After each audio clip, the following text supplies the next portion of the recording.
اور ماں باپ اور قرابت والوں اور یتیموں اور ناداروں اور رشتہ دار ہمسایوں اور اجنبی ہمسایوں اور پاس بیٹھنے والوں اور مسافروں اور جو لوگ تمہارے قبضے میں ہوں سب کے ساتھ حسن سلوک کرو. بے شک اللہ تکبر کرنے والے بڑائی مارنے والے کو دوست نہیں رکھتا.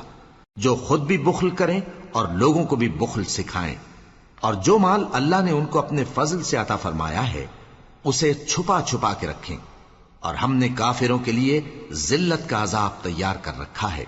اور جو خرچ بھی کریں تو اللہ کے لیے نہیں بلکہ لوگوں کے دکھانے کو، اور ایمان نہ اللہ پر لائیں نہ روز آخر پر. اور جس کا ساتھی شیطان ہوا تو کچھ شک نہیں کہ وہ برا ساتھی ہے. اور اگر یہ لوگ اللہ پر اور روز قیامت پر ایمان لاتے اور جو کچھ اللہ نے ان کو دیا تھا اس میں سے خرچ کرتے تو ان پر کیا مصیبت آ پڑتی.